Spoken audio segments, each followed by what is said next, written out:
성도 여러분 안녕하십니까? 새벽 말씀 묵상입니다. 홍수 이전과 이후의 가장 큰 변화는 아마도 기상의 변화입니다. 예전에는 지구 위에 물층이 있었기 때문에 지구 밖으로부터의 나쁜 영향이 지구 안으로 미치지 않았는데요. 계절의 변화도 없는 온실처럼 사람들이 살기 가장 좋은 날씨가 매일매일 늘 연속인 그러한 날들이 계속되었고요. 늘 변함이 없이 식물들이 잘 자라도록 최적의 환경을 우리 하나님께서 설계해 주셨는데요. 대홍수 이후에는 온도의 변화, 그리고 또 날씨의 변화들이 있어서 추운 겨울과 더운 여름이 반복되어도 비도 오고 눈도 오고 바람이 부는 그러한 환경이 되었습니다. 또한 대홍수 때문에 지형의 변화도 생겼고요. 넓은 바다도 높은 산들과 산맥들도 그때 다 형성이 되었으리라 보여집니다.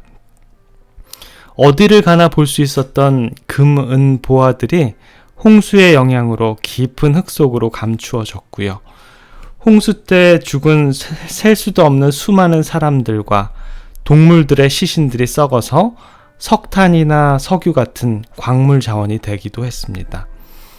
그러나 그보다도 더 큰 변화가 있는 것은 아마도 이 땅에서 더 이상 에덴 동산을 볼 수 없다라는 것입니다. 부조와 선지자 62쪽에 보면 죄악의 조수가 온 세상을 휩쓸었고 사람들의 악행이 홍수로 말미암아 그들의 멸망을 결정지었을 때 에덴을 창설하신 손이 그것을 지상에서 철수시키셨다. 그러나 새하늘과 새 땅이 있게 될 최후의 회복의 때에 에덴은 태초 때보다 더 영광스럽게 단장되어 회복될 것이다. 예전에는 안식일이면 두루 도는 화염경 주위에서 에덴 동산을 그리워하면서 대대로 내려오는 아담 할아버지의 이야기를 들으면서 그곳에서의 추억을 나누곤 했었는데요. 이제는 더 이상 그 아름다운 에덴을 이 땅에서가 볼 수 없다라는 아쉬움이 남습니다. 그러나 다시 회복될 새하늘과 새 땅에서는 예전보다 더 영광스럽게 단장된 새 에덴의 모습을 보게 될 것이다 라고 우리들에게 예언을 합니다.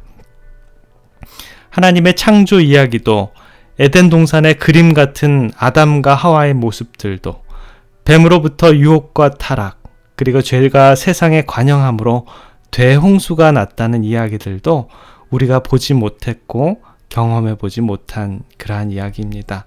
이 모든 것들은 하나님의 거룩한 말씀의 신성한 권위로 인해서 성경의 기자들로 말미암아 쓰여진 것인데요. 이 모든 것들이 하나님의 말씀에 대한 확고한 신앙이 없이는 믿어지기가 쉽지 않습니다. 그러나 어떤 사람들은 성경을 모든 과학으로 입증되어야 한다고 믿는다고 하는 사람들을 보게 됩니다. 그러나 성경은 사람들의 과학적인 관념으로 시험되어서는 안 되는 것이죠. 사람들은 하나님의 존재를 부인하거나 무시하는가 하면 만물, 심지어 사람의 마음에 역사하시는 그분의 성령의 활동까지도 설명할 수 있다라고 생각하는 잘못을 범하곤 합니다. 그러한 마음과 생각은 하나님을 무시하고 하나님의 섭리를 사람들의 능력 아래 두는 처사가 되는 것이지요. 하나님의 말씀 가운데는 가장 위대한 학자들도 결코 대답할 수 없는 무수한 질문들이 많이 있습니다. 사람들이 자랑하는 온갖 지혜를 가지고도 결코 완전히 이해할 수 없는 일이 하나님의 오묘한 섭리임을 우리는 깨달아야 합니다. 시편의 기자의 글 가운데 다음과 같은 아름다운 말씀이 있습니다. 시편 104편 27절과 28절입니다. 이것들이 다 주께서 때를 따라 식물 주시기를 바라나이다.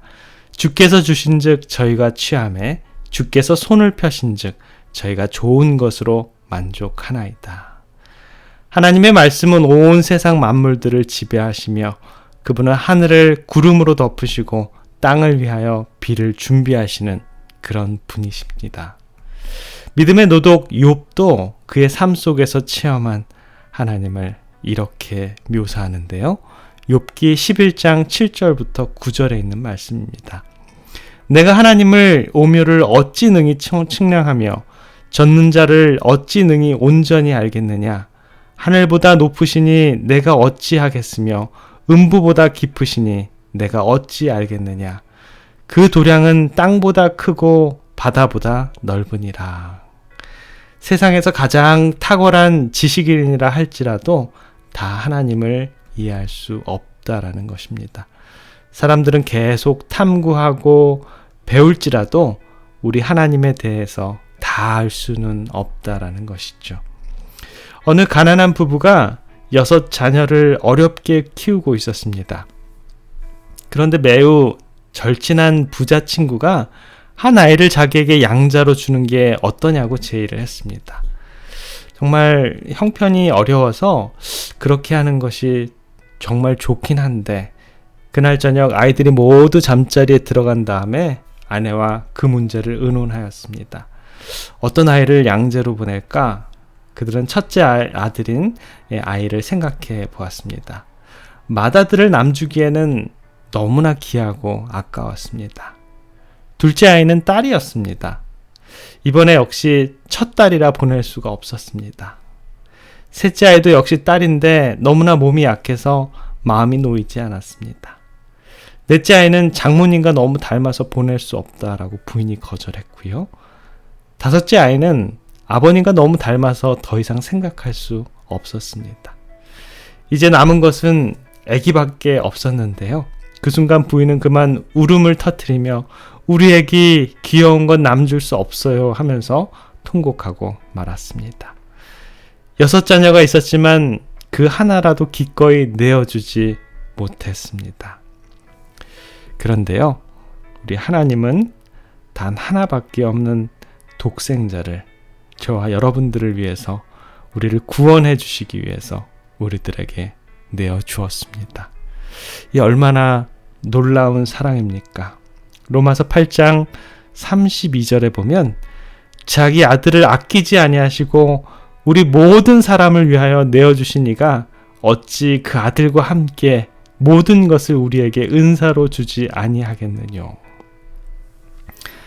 하나님께서 지어주신 이 천연계와 무한하신 그분의 능력도 참 대단하지만 그분께서 희생하신 독생자 아들 예수 그리스도를 우리에게 내어주시는 사랑과 십자가에서 우리를 위해서 희생하신 그 숭고한 사랑을 생각할 때 우리 하나님의 그 깊은 사랑을 우리는 느끼지 않을 수 없습니다.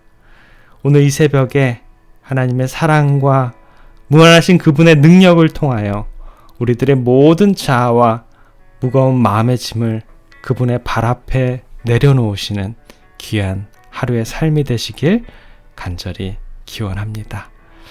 자, 우리 기도하겠습니다. 은혜로우신 우리들의 아버지 하나님, 우리들에게 하나님의 말씀과 우리를 구원해 주시는 주님을 믿을 수 있는 희망을 허락해 주셔서 감사합니다. 주님, 그 무한하신 능력과 우리들을 위한 그 끊임없는 사랑을 생각할 때 우리들을 구원해 주심을 저희들 정말 감사치 않을 수 없습니다. 주님, 저희들의 믿음을 받아주시고 오늘 이 하루의 삶도 주님 저희들과 함께 동행하여 주시옵소서. 사랑의 우리 구주 예수 그리스도의 이름으로 간절히 기도드립니다. 아멘.